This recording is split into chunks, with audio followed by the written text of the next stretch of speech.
P news Karnataka ಎಕ್ಸ್‌ಪ್ರೆಸ್‌ಗೆ ಸ್ವಾಗತ. ನಾನು ಪ್ರಕಾಶ್ ರಾಜ್ಪೂತ್.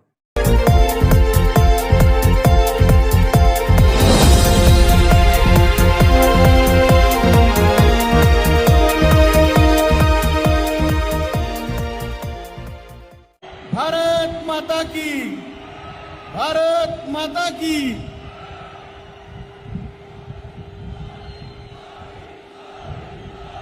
तरह से सादर प्रणाम। हमारा सनातन धर्म जन्म देने वाली माँ और हमारा भारत माता हमारे लिए सर्वोपरि है। हमारा जन्म दिए हुए माता और भारत माता को कोई भी अपशब्द कहे हम कतई बख्शा नहीं जाएगा। हम खुद ही देंगे, प्राण भी देंगे, भारत माता का अपमान नहीं सहेंगे। उसके साथ हमारा विश्व का नेता भारत माता की सुपुत्र परम श्रद्धेय श्री नरेंद्र मोदी जी की कोई भी अपशब्द कहे हम भारतवासियों कतई नहीं सहेंगे। होश में आओ विपक्ष नेताओं, तुम्हारा गंदी जुबान से गंदा शब्द से बोकलाया तो हम उसी भाषा में जवाब देंगे। मोदी अंदरे देश, श्री नरेंद्र मोदी अंदरे विश्वास, श्री नरेंद्र मोदी अंदरे रक्षणे, श्री नरेंद्र मोदी अंदरे हिंदुत्व, श्री नरेंद्र मोदी अंदरे ಭ್ರಷ್ಟರಿಗೆ ಸಿಂಹ ಸ್ವಪ್ನ, ಶ್ರೀ ನರೇಂದ್ರ ಮೋದಿ ಅವರಂದ್ರೆ ತ್ಯಾಗ, ಶ್ರೀ ನರೇಂದ್ರ ಮೋದಿ ಅವರಂದ್ರೆ ತೇಜ, ಶ್ರೀ ನರೇಂದ್ರ ಮೋದಿ ಅವರಂದ್ರೆ ಪ್ರಾಮಾಣಿಕತೆ, ಶ್ರೀ ನರೇಂದ್ರ ಮೋದಿ ಅವರಂದ್ರೆ ಸಾಹಿತ್ಯ, ಶ್ರೀ ನರೇಂದ್ರ ಮೋದಿ ಅವರಂದ್ರೆ ಸಂಸ್ಕೃತಿ, ಶ್ರೀ ನರೇಂದ್ರ ಮೋದಿ ಅವರಂದ್ರೆ ದೂರದೃಷ್ಟಿ, ಶ್ರೀ ನರೇಂದ್ರ ಮೋದಿ ಅವರಂದ್ರೆ ವಿಶ್ವ ನಾಯಕ, ಶ್ರೀ ನರೇಂದ್ರ ಮೋದಿ ಅಂದ್ರೆ ಅಜಾತ ಶತ್ರು. ಭಾರತ 10 ವರ್ಷ ಹಿಂದೆ ಇದ್ದಂತ ಭಾರತ ಈಗ ಇಲ್ಲ. ಸನ್ಮಾನ್ಯ ನರೇಂದ್ರ ಮೋದಿ ಅವರ ನೇತೃತ್ವದಲ್ಲಿ ಭಾರತ ವಿಶ್ವಗುರು ಆಗಿದೆ. ನಮ್ಮ ಶ್ರದ್ಧೆಯ ಪ್ರಧಾನಮಂತ್ರಿಗಳು ವಿಶ್ವ ನಾಯಕರಾಗಿ ಪ್ರಥಮ ಪ್ರಧಾನಮಂತ್ರಿ ಶ್ರೀ ನೇತಾಜಿ ಸುಭಾಷ್ ಚಂದ್ರ ಬೋಸ್ರ ಪ್ರತಿರೂಪ ಆಗಿದ್ದಾರೆ. ಭಾರತ ಡಾಕ್ಟರ್ ಬಾಬಾ ಸಾಹೇಬ್ ಅಂಬೇಡ್ಕರ್ ಅವರ ಅನುಯಾಯಿಯಾಗಿದ್ದಾರೆ. ಸರ್ದಾರ್ ವಲ್ಲಭಭಾಯಿ ಪಟೇಲ್ರ ಹಾಗೂ ಒಕ್ಕಿನ ಮನಸ್ಸರಾಗಿದ್ದಾರೆ. ಅನೇಕ ಐತಿಹಾಸಿಕ ನಿರ್ಣಯಗಳನ್ನು ನಮ್ಮ ಶ್ರೇಷ್ಠ ಭಾರತದ ಸರ್ವಾಂಗೀಣ ಅಭಿವೃದ್ಧಿಗಾಗಿ ನಮ್ಮ ಸಂಪೂರ್ಣ ಜೀವನವನ್ನು ಭಾರತ ಮಾತೆಯ ಪಾದಕಮಲಗಳಲ್ಲಿ ಸಮರ್ಪಿತರಾಗಿದ್ದಾರೆ. ಭಾರತ ಕಂಡ ಶ್ರೇಷ್ಠ ಪ್ರಧಾನಮಂತ್ರಿಗಳಂತ ಶ್ರೀ ಲಾಲ್ ಬಹದ್ದೂರ್ ಶಾಸ್ತ್ರಿ, ಭಾರತ ರತ್ನ ಅಟಲ್ ಬಿಹಾರಿ ವಾಜಪೇಯಿ ಅವರು ನಡೆದ ಹಾದಿಯಲ್ಲಿ ನಡೆದು ಇಂದು ಭಾರತವನ್ನು ವಿಶ್ವದ 3ನೇ ಶಕ್ತಿಯಾಗಿ ಭಾರತವನ್ನು ವಿಶ್ವಗುರುವನ್ನಾಗಿ ಮಾಡಿದರ ಜೊತೆಗೆ ಶ್ರೀ ನರೇಂದ್ರ ಮೋದಿಜಿಯವರು ಇವತ್ತು ವಿಶ್ವ ನಾಯಕರಾಗಿ ಕಂಗೊಳಿಸುತ್ತಿದ್ದಾರೆ. ವಿಶ್ವದ ರಾಷ್ಟ್ರಗಳು ನರೇಂದ್ರ ಮೋದಿಯವರ ಮಾರ್ಗದರ್ಶನ ಮಧ್ಯಸ್ಥಿಕೆಯನ್ನು ವಿಶ್ವದ ಅನೇಕ ರಾಷ್ಟ್ರಗಳು ಇವತ್ತು ಬಯಸ್ತಾ ಇವೆ. ಬಂಧುಗಳೇ, ವಿಶ್ವದ ಮುಸ್ಲಿಂ ರಾಷ್ಟ್ರಗಳಾಗಲಿ ಮುಂದುವರೆದ ರಾಷ್ಟ್ರಗಳಾಗಲಿ ನಮ್ಮ ಹೆಮ್ಮೆಯ ಪ್ರಧಾನಮಂತ್ರಿ ಶ್ರೀ ನರೇಂದ್ರ ಮೋದಿಯವರ ಗೆಳೆತನವನ್ನು ಬಯಸ್ತಾ ಇದೆ. ವಿಶ್ವದ ಮುಸ್ಲಿಂ ರಾಷ್ಟ್ರಗಳಲ್ಲಿ, ಕ್ರಿಶ್ಚಿಯನ್ ರಾಷ್ಟ್ರಗಳಲ್ಲಿ ಇಂದು ನಮ್ಮ ಸನಾತನ ಧರ್ಮದ ಮಂದಿರಗಳು ಸನ್ಮಾನ್ಯ ನರೇಂದ್ರ ಮೋದಿ ಅವರ ನೇತೃತ್ವದಲ್ಲಿ ಇವತ್ತು ನಿರ್ಮಾಣ ಆಗ್ತಾ ಇವೆ. ಭಾರತ ವಿಶ್ವದ 5ನೇ ಆರ್ಥಿಕ ಶಕ್ತಿಯಾಗಿ ಇಂಗ್ಲೆಂಡ್ ಅನ್ನ ಹಿಂದಕ್ಕೆ ಇವತ್ತು ಜಗತ್ತಿನ 5ನೇ ಶಕ್ತಿಯಾಗಿದೆ. ಭಾರತದ ವಿದೇಶಾಂಗ ನೀತಿ, ಆರ್ಥಿಕ ನೀತಿ ಮತ್ತು ನಮ್ಮ ದೇಶದ ಸನಾತನ ಸಂಸ್ಕೃತಿ ವಸುದೇವ ಕುಟುಂಬಕ್ಕೆಂಬ ಮೂಲ ಮಂತ್ರದಂತೆ ವಿಶ್ವಗುರುವಾಗಿ ಜಗತ್ತಿನಲ್ಲಿ ಕಂಗೊಳಿಸ್ತಾ ಇದೆ. ಇನ್ನು ಕೆಲವೇ ವರ್ಷಗಳಲ್ಲಿ ಭಾರತ ಅಖಂಡ ಭಾರತವಾಗಿ ಭಾರತದ ಎಲ್ಲ ನದಿಗಳ ಕರ್ನಾಟಕದಲ್ಲಿ 130 ಸೀಟುಗಳನ್ನು ನಾವು ಗೆಲ್ತೀವನ್ನಂತ ಆತ್ಮವಿಶ್ವಾಸ ಇದೆ. आदरणीय प्रधानमंत्री जी, आप और आपके और हमारा प्रयास से हम चुनाव में विकास के ऊपर हमने अभी वोट मांग रहे हैं। 5 वर्ष में बीजापुर को नगर को दूल्हापुर कहता था, अभी बीजापुर को विजयपुर बोल के हमारा स्मार्ट सिटी में शामिल हो गया।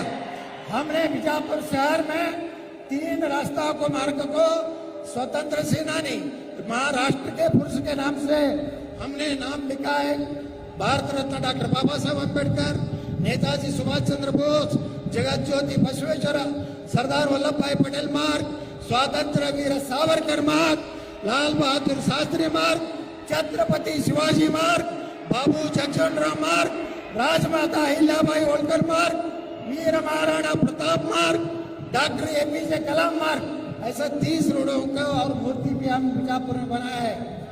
सिर्फ आपका विश्व के नेता, भारत के पंत प्रधानमंत्री जी हमने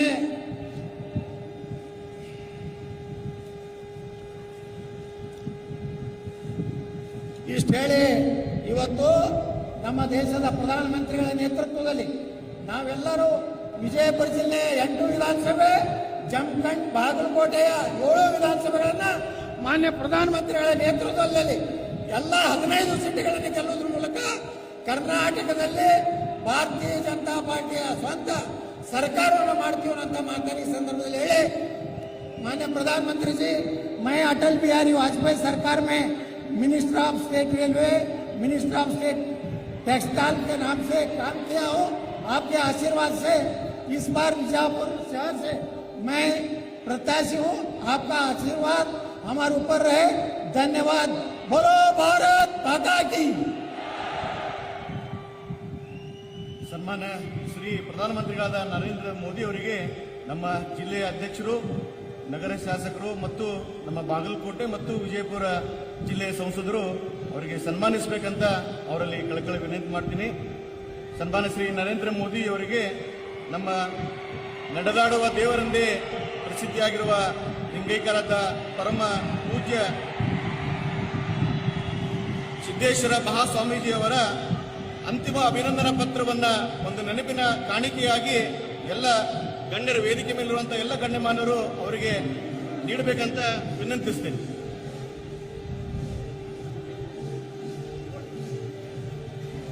ವಿಶೇಷವಾಗಿ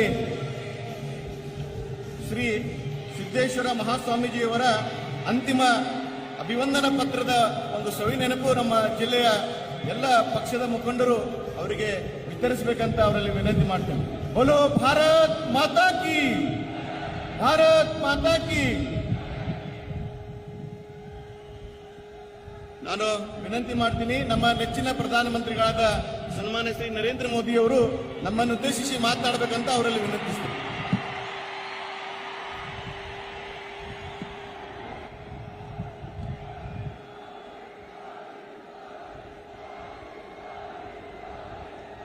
भारत माता की, भारत माता की. पंच नदिಗಳ ನಾಡು ವಿಜಯಪುರದ ಎಲ್ಲ ಜನತೆಗೆ ನಮಸ್ಕಾರಗಳು. थोड़ी देर पहले मैं जगज्योति बसवेश्वरा की कर्मभूमि में था. अब उनकी जन्मभूमि में उपस्थित हूं. मैं श्री शिवगिरी मंदिर, श्री तोखी लक्ष्मी नरसिम्हा मंदिर, श्री यालागुर हनुमान मंदिर को सर झुका के प्रणाम करता हूं. विजयपुरा की ये धरती संत जनों की धरती है. उनके द्वारा चलाए जा रहे मठ हमेशा सुशासन का मार्ग दिखाते हैं. मुझे याद है कि 2014 में उगादी के अवसर पर मैं आप सबके बीच आया था. तब मैंने आप सबके भीतर नव वर्ष के साथ साथ नए भारत के निर्माण का उत्साह भी देखा था. जब मैं 2018 में विजयपुरा आया था तो मुझ पर आशीर्वाद बरसाने के लिए जन सैलाब उमड़ आया था और आज आपने वो रिकॉर्ड भी तोड़ दिया। आप यहां डटे हैं, इतनी बड़ी संख्या में हम सभी को आशीर्वाद देने आए हैं। इससे एक बात तो साफ हो गई, बीजेपी सरकार साथियों, भगवान बसवेश्वरा ने हमें कायका यानी कर्म न करने का और दासोहा यानी दूसरों की मदद करने का रास्ता दिखाया है। बीजेपी की डबल इंजन सरकार ने सुशासन के इसी रास्ते को आगे बढ़ाया है। भगवान बसवन्ना की सिखाई जो भी बातें हैं, वो बातें मूलतः सबका साथ, सबका विकास, सबका विश्वास और सबका प्रयास उसकी प्रेरणा है, उसका आधार है। हमारी योजनाओं में भी आप कायका और दासोहा, कायका और दासोहा का प्रभाव जरूर देख सकते हैं। ये भाजपा की ही सरकार है जिसने गरीब, दलित, वंचित, पिछड़े, आदिवासी, महिला, दिव्यांग ऐसे हर वर्ग को प्राथमिकता दी। भाजपा सरकार में आज समाज के वंचित वर्ग को सामाजिक और आर्थिक सुरक्षा मिली है।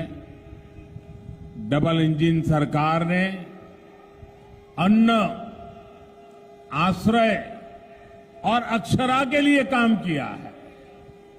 कर्नाटका के 9 लाख ऐसे परिवार हैं जिन्होंने अनेक पीढ़ियों के बाद अपने पहले पक्के घर में प्रवेश मिलना तय हुआ है।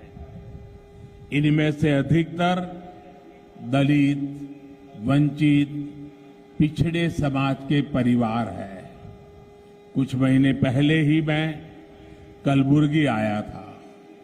वहां मुझे कर्नाटका के लाखों बंजारा साथियों को नया जीवन देने का सौभाग्य प्राप्त हुआ। इन हजारों परिवारों को हक्कू पत्र दिए गए हैं। अपनी बंजारा माताओं बहनों को वो हक्कू पत्र देते हुए मैं एक आत्मविश्वास उनमें साफ साफ देख रहा था। ये आत्मविश्वास इस बात का था कि अब उनके बच्चों को उपेक्षा का शिकार नहीं होना पड़ेगा, उन्हें वंचितों का जीवन नहीं जीना पड़ेगा। और यही तो सच्चा सामाजिक न्याय है जिसकी बात बीजेपी की डबल इंजन सरकार हमेशा करती है। वरना आप सभी साक्षी हैं कि कांग्रेस की सरकारों में कभी किसी ने बंजारा, लंबानी साथियों की सूद तक नहीं ली। जिस कांग्रेस ने भगवान बसवन्ना के शिक्षाओं को कुछ नहीं समझा, जिसने बाबा साहब आम्बेडकर का निरंतर विरोध किया, वो कांग्रेस कभी भी दलितों, पिछड़ों की सूद नहीं ले सकती। ये मेरा सौभाग्य है कि मुझे देश विदेश में भगवान बसवेश्वरा के संदेश को पहुंचाने का अवसर मिला है। लंदन में जब मैंने उनकी प्रतिमा का अनावरण किया, वो दिन मैं कभी भी नहीं भूल सकता। देश दुनिया में बाबा साहब के पंच तीर्थ के निर्माण का सौभाग्य भी हमारी सरकार को ही मिला है। साथियों, कांग्रेस ने गरीबी हटाओ के नाम पर कई योजनाएं शुरू की, लेकिन लाभ बिचौलियों को मिला, भ्रष्टाचारियों को मिला। असली लाभार्थी तक तो उसका हक पहुंचा ही नहीं था। कांग्रेस के प्रधानमंत्री ने ये स्वीकार किया था कि ये कांग्रेस ने प्रधानमंत्री ने कहा है, मेरे शब्द नहीं है। कांग्रेस के एक प्रधानमंत्री ने कहा था, उसने सार्वजनिक रूप से स्वीकार किया था कि केंद्र से 1 रुपया भेजते हैं तो सिर्फ 15 पैसा पहुंचता है। मतलब 85%, 85% भ्रष्टाचार की भेंट चढ़ जाता है। ये कांग्रेस के प्रधानमंत्री ने खुद की सरकार के लिए स्वीकार किया था। उस समय पंचायत से लेकर पार्लियामेंट तक कांग्रेस का ही राज था, लेकिन कांग्रेस ने इस लूट को समाप्त करने के लिए कोई कदम नहीं उठाया। उन्होंने गरीबों के दुख दर्द की परवाह नहीं की। अगर हम आज के हालत से तुलना करके देखेंगे तो पता चलेगा कि गरीबों का कितना पैसा वे लोग लूट लेते थे। साथियों, डायरेक्ट बेनिफिट ट्रांसफर डीबीटी के माध्यम से हमारी सरकार ने अब तक करीब 29 लाख 29 लाख करोड़ ये रुपये इस देश के करोड़ों लोगों के बैंक खातों में सीधे भेजे हैं, ट्रांसफर किए हैं। अब सही लाभार्थियों तक उनके हक का पैसा पहुंच रहा है। आज दिल्ली से 1 रुपया निकलता है, 100 के 100 पैसे लाभार्थी के खाते में जमा होते हैं। कांग्रेस के प्रधानमंत्री कहते थे 1 रुपया जाता था, 15 पैसा पहुंचता था, 85% गायब हो जाता था। अगर यही काम कांग्रेस ने किया होता तो गरीबों के हक का 85% पैसा गायब नहीं हो जाता। 29 लाख करोड़ रुपयों में अगर कांग्रेस की सरकार होती, हमने 29 लाख करोड़ भेजा, लोगों के खाते में गया। लेकिन कांग्रेस की सरकार होती तो 29 लाख करोड़ में से 24 लाख करोड़ कांग्रेस की अपनी जेब में चले जाते। ये उनके प्रधानमंत्री का मैं हिसाब दे रहा हूं। भाई और बहनों, डबल इंजन की सरकार जो भी काम करती है पूरी ईमानदारी और पूरी निष्ठा के साथ करती है। तभी तो इतने महीनों से कर्नाटका के लाखों परिवारों को राशन मिल रहा है। पूरा 100% राशन मिल रहा है, वरना पहले की तरह कांग्रेस इसमें से भी 85% राशन डकार जाती। कांग्रेस की सरकारें पहले किसानों के नाम पर योजनाएं चलाती थी, कर्ज माफी की घोषणाएं करती थी, लेकिन असली किसान को, छोटे किसानों को उनका लाभ नहीं मिलता था। सरकार का पैसा बिचौलियों की जेब में चला जाता था, जबकि भाजपा अपने कार्यों में पारदर्शिता को, गरीब कल्याण को सबसे आगे रखती है। बीजेपी की डबल इंजन सरकार ने पीएम किसान सम्मान निधि चलाई। आज पूरा का पूरा पैसा समय पर लाभार्थी किसानों के बैंक अकाउंट में पहुंचता है। पूरे देश में अब तक पीएम किसान सम्मान निधि के 2.5 लाख करोड़ रुपए किसानों को मिले हैं। विजयपुरा के ही लगभग 3 लाख किसानों के बैंक खाते में लगभग 600 करोड़ रुपए पहुंच चुके हैं। ये आपको हमेशा याद रखना है कि कांग्रेस की सरकार होती तो ये पैसा कभी भी आप तक नहीं पहुंचता। साथियों, किसानों की तकलीफ कभी कांग्रेस समझ ही नहीं पाई, जबकि भाजपा सरकार बीज से लेकर के बाजार तक किसानों की हर सुविधा और हर असुविधा उस पर बारीक नजर रखती है, ध्यान रख रही है। यहां तूर दाल के किसानों को नुकसान हुआ तो बीजेपी सरकार ने पूरी संवेदनशीलता के साथ किसानों को मुआवजा दिया। अंगूर और नींबू किसानों के लिए जो बोर्ड गठित किए गए हैं उनसे भी बहुत सुविधा किसानों को हो रही है। और ये क्षेत्र तो ज्वार के लिए जाना जाता है। भांति भांति के मोटे अनाज यहां हमारे छोटे किसान उगाते हैं।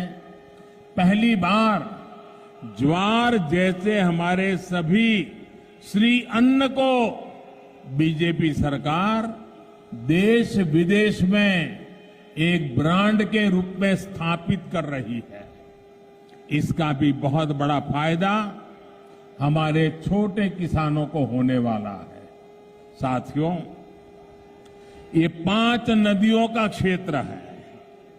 इसके बावजूद यहां सिंचाई के लिए पहले उतने प्रयास नहीं हुए जितने होने चाहिए थे। ये बीजेपी की डबल इंजन सरकार है जिसने यहां अनेक सिंचाई प्रोजेक्ट पर काम किया है। बीजेपी सरकार ने कलासा बंडूरी प्रोजेक्ट और अपर कृष्णा प्रोजेक्ट के लिए बजट का प्रावधान किया है। Narayanpura left bank canal project के विस्तार और आधुनिकीकरण से भी विजयपुरा के लाखों किसानों को लाभ मिल रहा है। मुलवाड़ लिफ्ट इरिगेशन प्रोजेक्ट को भी हमने पूरा किया और Revanna Siddheshwara lift irrigation project पर काम शुरू किया। सिंचाई के ऐसे काम से किसानों के प्रति डबल इंजन सरकार की प्रतिबद्धता झलकती है।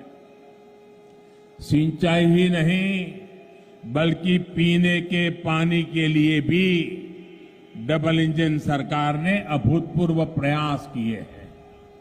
जल जीवन मिशन से पहले कर्नाटका के लाखों परिवारों की बहनों को बाहर से पानी भरना पड़ता था।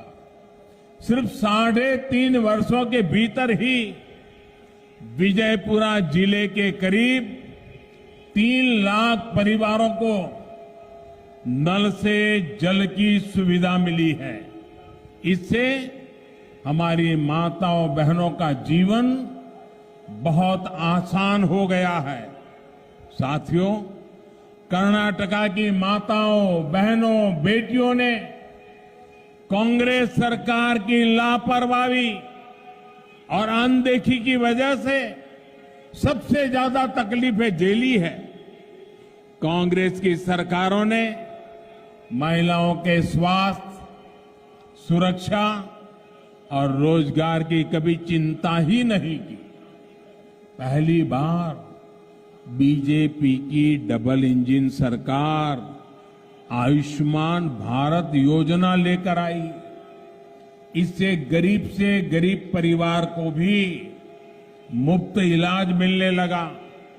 इससे माताओं बहनों को बीमारी का इलाज ना कराने की मजबूरी से मुक्ति मिली है। भाइयों और बहनों, भाजपा सरकार की नीतियों की वजह से आज हमारी माताओं बहनों को नई शक्ति मिली है। पहले हमारे यहां घर के आर्थिक फैसलों में महिलाओं की बहुत अधिक पूछ नहीं होती थी। भाजपा सरकार ने जब महिलाओं के करोड़ों जनधन बैंक अकाउंट खोले तो महिलाओं का जीवन बदलने लगा। आज इन बैंक अकाउंट में सरकारी मदद सीधी आ रही है। इससे घर के महत्वपूर्ण फैसलों में माताओं बहनों की भागीदारी बढ़ गई। उन्हें नया आत्मविश्वास मिला है। साथियों, कांग्रेस की सरकारों ने महिलाओं को स्वरोजगार से जोड़ने के भी गंभीर प्रयास नहीं किए। ये बीजेपी की सरकार है जिसने मुद्रा योजना बनाकर लाखों करोड़ रुपए बहनों को दिए हैं। इससे भी बहनों का सामर्थ्य बढ़ रहा है। बहनों के स्वयं सहायता समूहों को भी बीजेपी सरकार ने मजबूत किया है। इसलिए तो आज कर्नाटक की माताएं बहनें भी कह रही है, ई बारिया निर्धारा,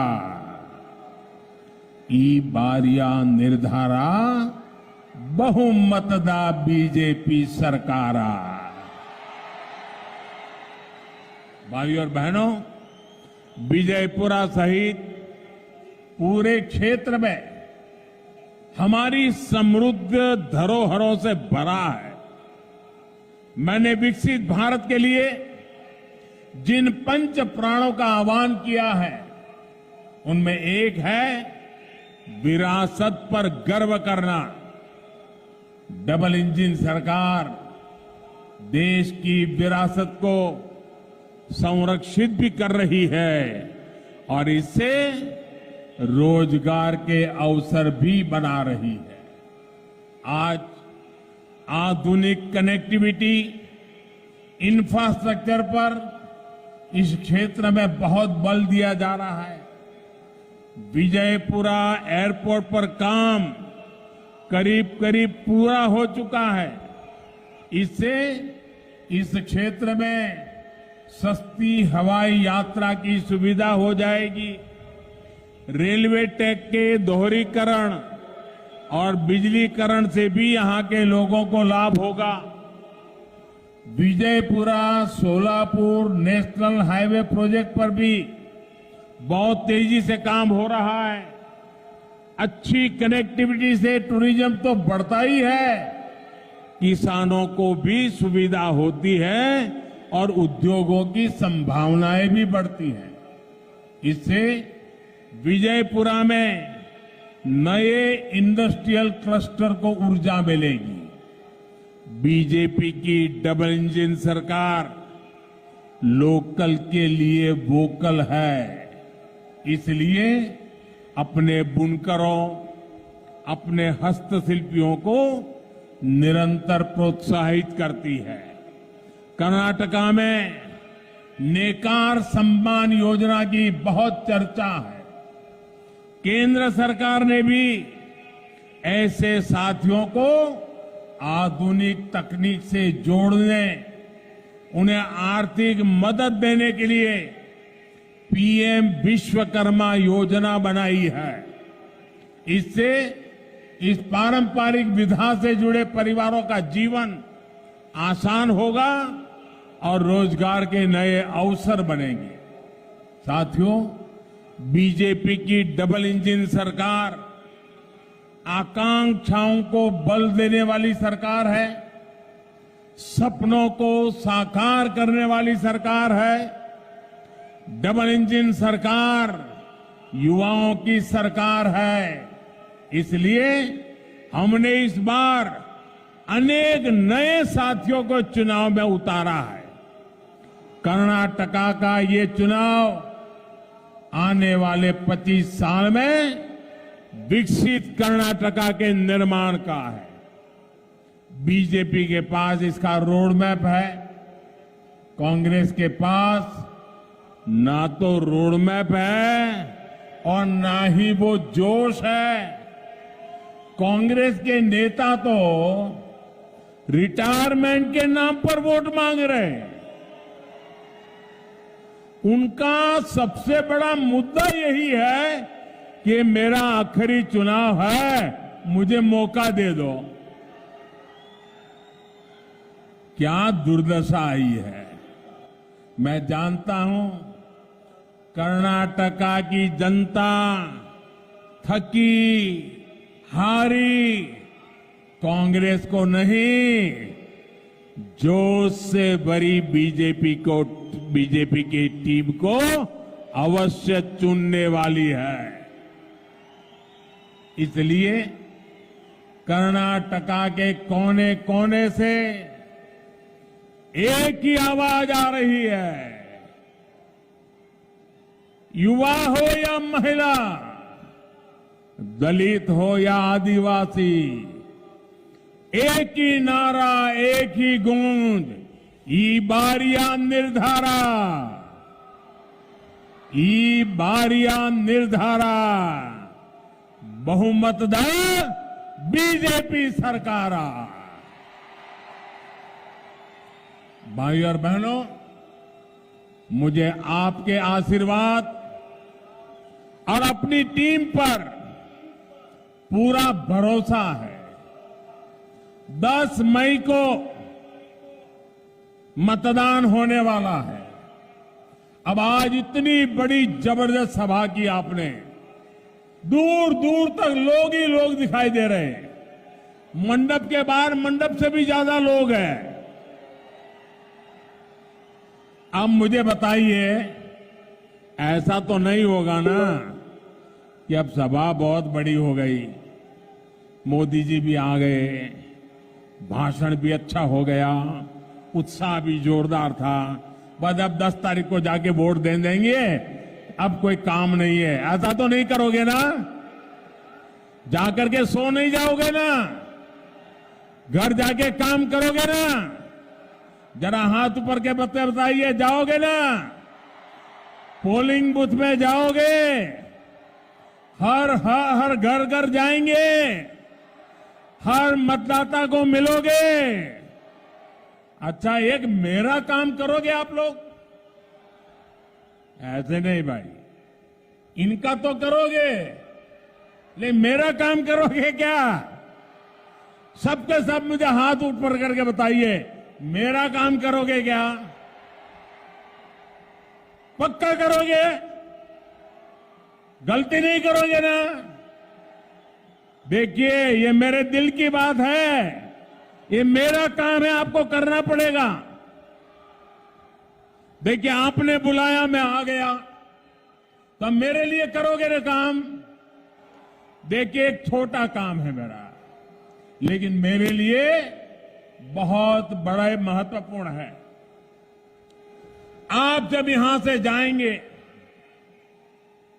बहुत से लोग हैं जो यहां आना चाहते थे, नहीं आ पाए। बहुत से लोग हैं जिनका मैं दर्शन करना चाहता था, नहीं कर पाया। आप मेरा एक काम जरूर करना, हर घर में जाना, हर किसी को नमस्कार करना और कहना, मोदी जी आपके सेवक दिल्ली से विजयपुरा आए थे और आपको नमस्कार भेजा है। क्या इनको इतना कह देंगे? उनको कहिए, कर्नाटका को नंबर 1 बनाने के लिए मोदी जी ने आपका आशीर्वाद मांगा है। बताएंगे? घर घर जाकर के बताएंगे? बहुत बहुत धन्यवाद। मेरे साथ बोलिए भारत माता की, भारत माता की, भारत माता की।